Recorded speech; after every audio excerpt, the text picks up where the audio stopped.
Hey guys, I'm Anna. And I'm Brian. And we are Those Annoying Vegans! We are here, back at the table, with another mukbang. Sort of a mini mukbang today. Mukbang. Yeah. It's sort of also a failed mukbang because our mochi is melting. That's okay. We took too long setting up. Hey, you know how it is when you are setting up cameras and lights and audio and... I honestly thought it was going to stay pretty frozen. Oh. But anyways, these are vegan mochi from That's right. Trader Joe's, strawberry and green tea, and they are delicious. And we are also drinking a mango banana agave smoothie. Cheers, my love. Cheers. So we're gonna eat this mushed up mochi first, Yeah. just to get it out of the way. Let's try it out. It's so good.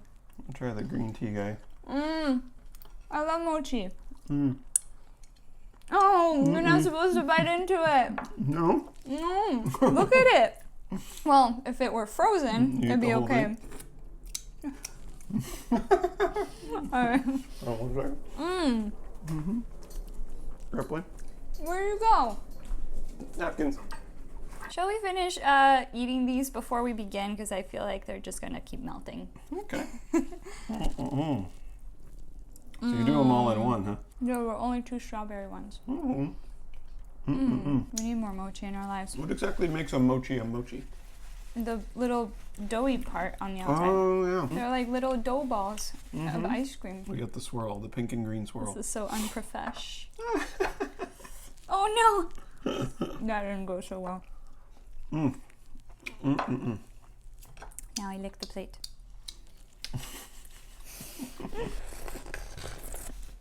You know, It's so just all over your face.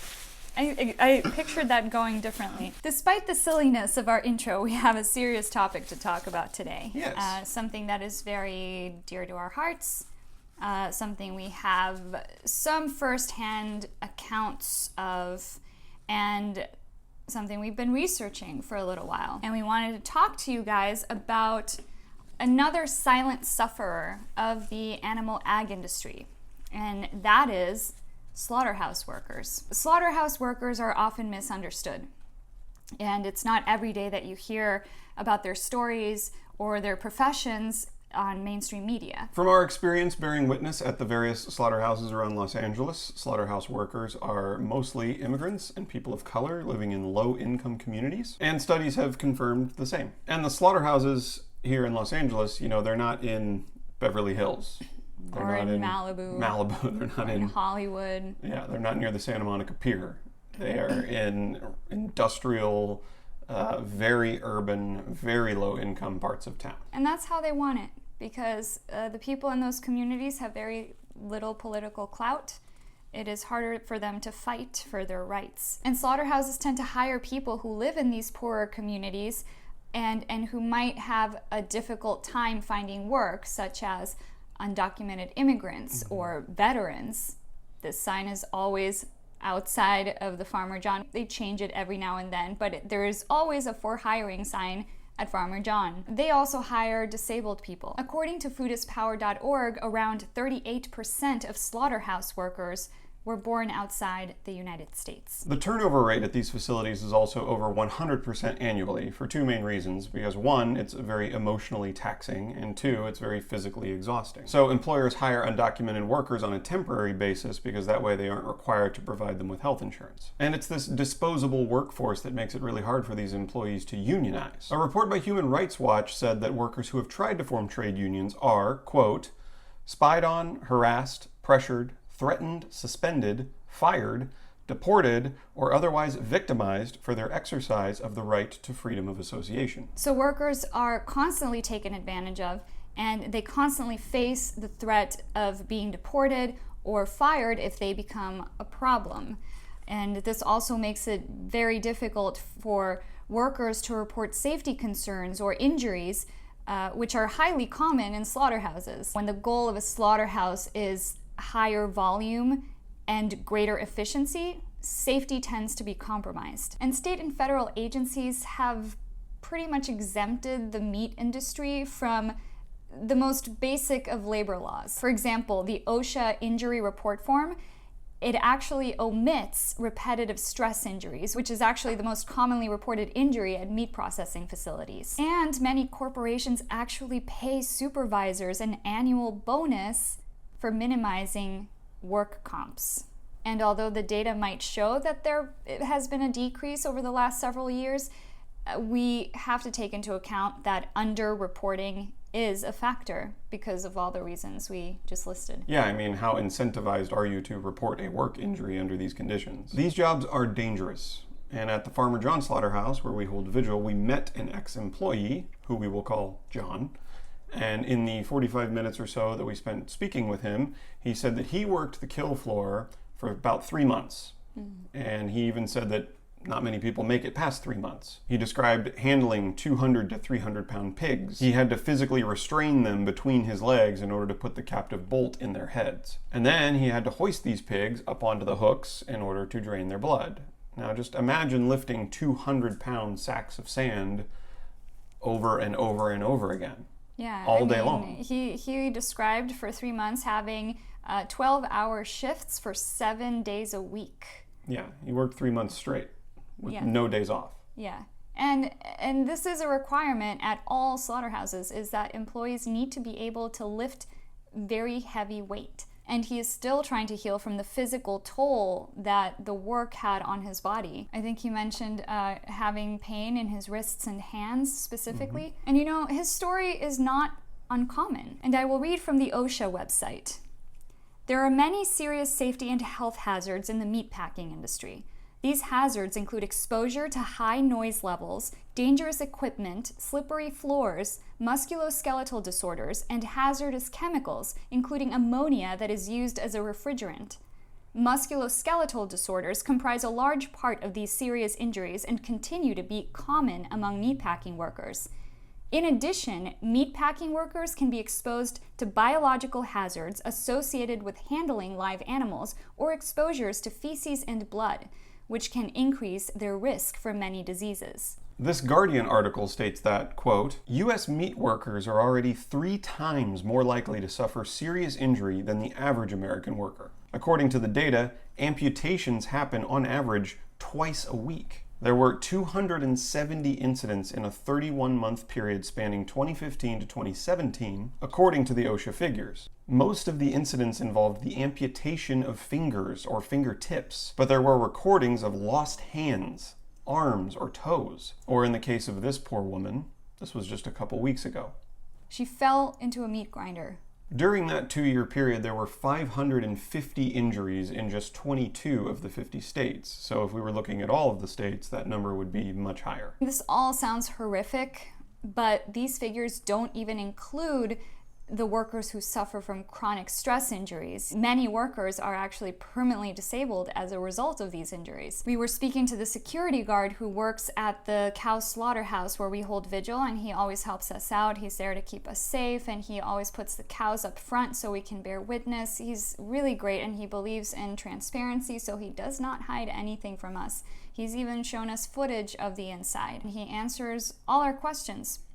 And so we asked him, how many stations approximately are at this slaughterhouse. This slaughterhouse that kills only 250 cows per day. And I say only, not because it's not only 250 cows, no, each of them 250 individual lives. Yeah, but compared to other slaughterhouses that kill thousands of cows every day, this one is considered a smaller slaughterhouse. And on the kill floor alone, they have 18 stations.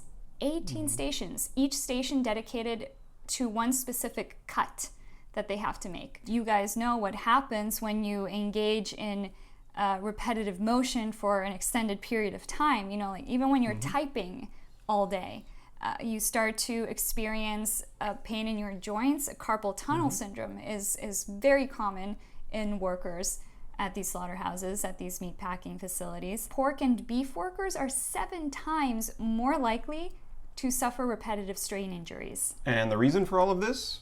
Increased line speeds. The need to produce more and more and more in less time. And what drives increased line speeds? High demand. And this is still a current issue today. Yeah, I mean, take a look at these articles. This one, for example, posted just in November of 2018. Claire Calloway from Food and Farm Labor, she writes, late last month, the Trump administration cleared the way for chicken plants to increase their processing line speeds from 140 birds per minute to 175 birds per minute. The change deals a blow to workers and reverses the efforts of labor and animal welfare advocates who fought to halt poultry line speed increases in 2014. It also indicates the administration will likely soon remove line speed limits in hog slaughter and lower workplace injury reporting requirements throughout all sectors of the economy. And just a few months later, what happens? The USDA is proposing to speed up hog slaughter by removing line speed caps. It saves them some money, $6 million a year to be exact. The way the USDA swings this is like, well, we're removing the caps, but it doesn't mean you can't go slower if you you can go slower if you want to. Yeah. If you want to be less profitable. One of my favorite ones was from a spokesperson for the North American Meat Institute who said, it will remove unnecessary regulatory obstacles to innovation. What? What does that mean? There's a reason that these caps are in place, because if they're removed, the need for slaughterhouses to exceed their profits, it's just gonna keep increasing. Every slaughterhouse wants profit. Is there a slaughterhouse out there not interested in profit, in exceeding last year's sales? That's what all businesses want to do. What did we do last year? So we're going to beat what we did last year. Now, regarding the more widespread effects of slaughterhouses, Amy Fitzgerald, who is a criminology professor at the University of Windsor in Canada, found that there was a correlation between high crime rates in parts of the US where there were large slaughterhouses. So what does this indicate? Well, what does it take to commit a crime? What is absolutely essential in order to commit a crime? There needs to be a disconnect from the victim. She found that slaughterhouse workers were essentially desensitized, and their behavior outside their job reflected this. I mean, cases of household violence or drug abuse, alcohol abuse, high suicide rates. I mean, this makes sense because you're hired to commit an act of violence all day long. That's all these workers do. They commit an act of violence for their job. So how easy is it to just take that violence home with you or take it out with you into the world? Especially if you're shutting it out all day. And that's why in so many of these documentaries that we've watched, Earthlings, Dominion, we see a lot of these slaughterhouse workers whistling or slapping the animals or doing, It'd be like kicking them or sitting on them. Yeah, there are some extreme and excessive cases of abuse at slaughterhouses outside of what the job requires. And you probably wonder, who are these pieces of SHIT? But really, that's how they cope. That's what they need to do in order to not feel like SHIT every single day. These are workers who are probably so hurt inside that they literally need to look at these animals like objects. Like not as sentient beings. Well, no, you can't. I mean, if you think about the fact that you're taking the life of an individual every minute of the day or every few minutes or however often it is, that's just like overwhelming to the human mind. So you have to just look at them as, no, these are just pigs, plural, not individual lives. These workers interact with hundreds of thousands of animals. So how do they cope? Well, they just literally need to shut off. Mostly every single serial killer began killing animals before they killed humans. Jeffrey Dahmer decapitated his puppy and put his head on a stake in his front yard on display.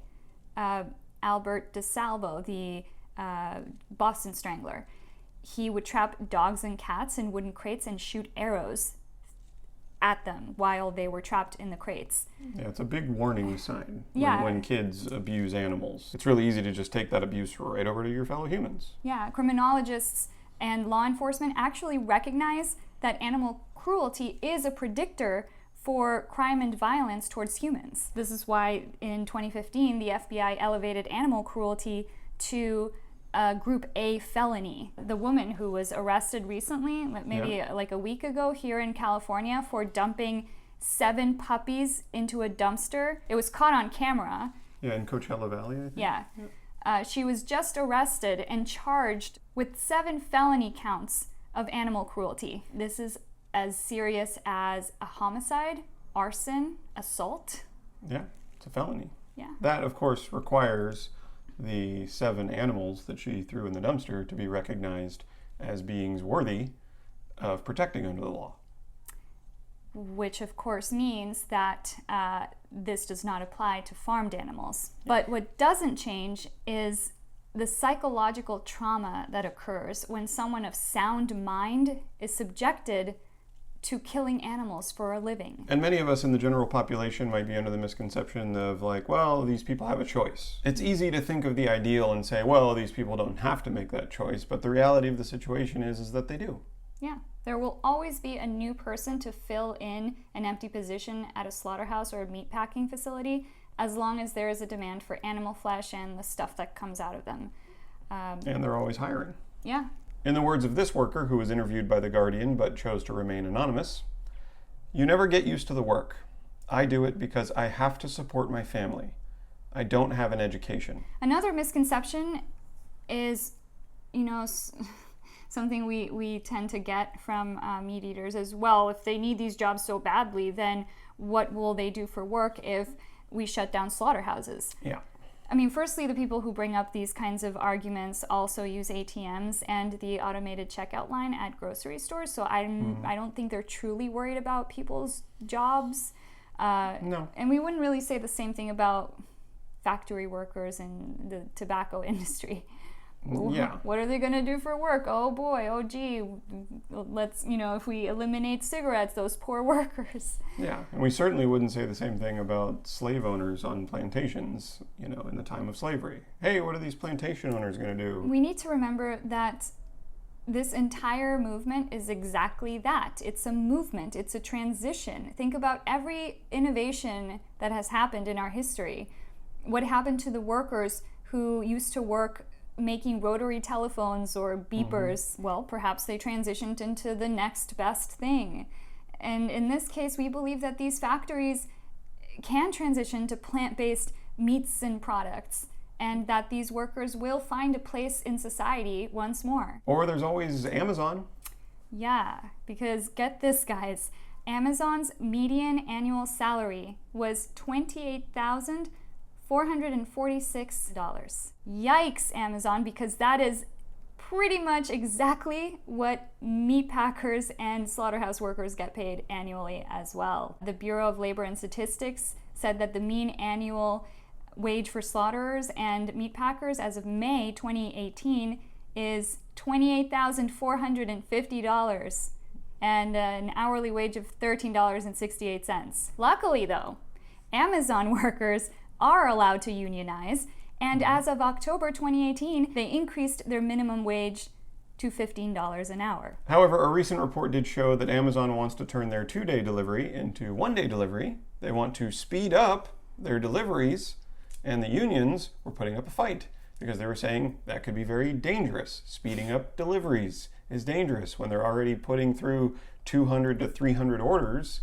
in just a single 12-hour shift. It'll be interesting to see how that plays out, because at least in Amazon's case, there are unions to protect workers, which would never happen at a slaughterhouse, unfortunately, at the moment. And when you work for Amazon, you're not constantly emotionally traumatized by having to end the life of an innocent animal who does not want to die. So basically, as members of the LA Animal Save, we bear witness outside of slaughterhouses at least 3 times a week. And I know it's very easy for, vegans and vegan activists to get angry and frustrated at the employees of these facilities, but we just want to stress that they are not the enemy. Mm-hmm. They don't really want to be there. They are mistreated. And as we always say, veganism is concerned with human rights just as much as it's concerned with animal rights. Yeah. The conditions at these facilities are horrible for human beings. And the truck drivers and the employees that we've gotten to know are very kind, compassionate, reasonable people. Who in 2 cases have actually helped us rescue animals. Yeah. And in one case, as we mentioned, the security guard at this particular cow slaughterhouse is actually a very kind person. And funny, too. Yeah, he's funny. And he has kids. He's been desensitized to all of this. But we have really good conversations with him. The SAVE movement is a love-based movement. Mm-hmm. We always show our peace signs to the truck drivers, regardless of whether they do or not, and sometimes we get half a peace sign in return. Mm-hmm. But that's okay. You really have to respond with peace and love and show them that we are there for them too. So guys, if you like this video, please click the thumbs up button down below. That really helps us out. And of course, if you haven't already, subscribe! And make sure you slam the notification bell. That way you'll be notified every time we put out a new video. And follow us on Instagram. Follow us on Facebook too. And Etsy. Check out our Etsy store for some cool vegan swag. And a huge and heartfelt thank you to our patrons on Patreon. You guys support us in our activism. Yes, and you helped us build a chicken coop for Jose. Mm-hmm. We finished it, finally. And that was partially funded by you. And if you're not a Patreon patron and you like this channel and you want to support us, the Patreon link is right there in the description. Bye! Bye.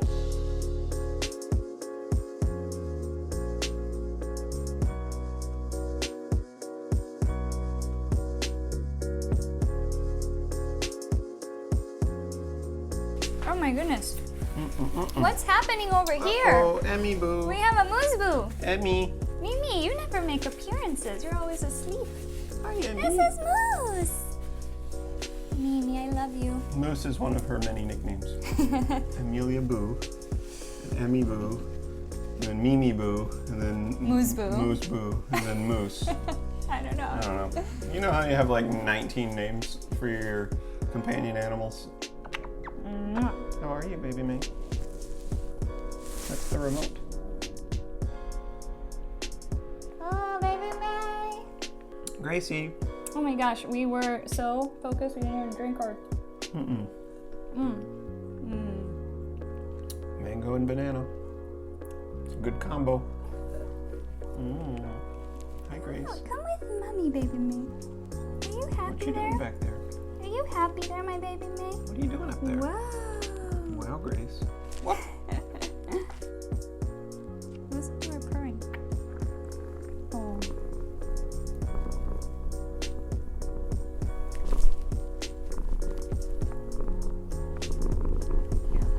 She likes that. Oh, what are you doing? Alright, let's go. Game of Let's Thrones. go. We gotta make a pizza. Yes, you can make vegan pizza. Get Miyoko's vegan mozz. It's delicious. Put it on your pizza and enjoy life. Okay. You're worth it to me.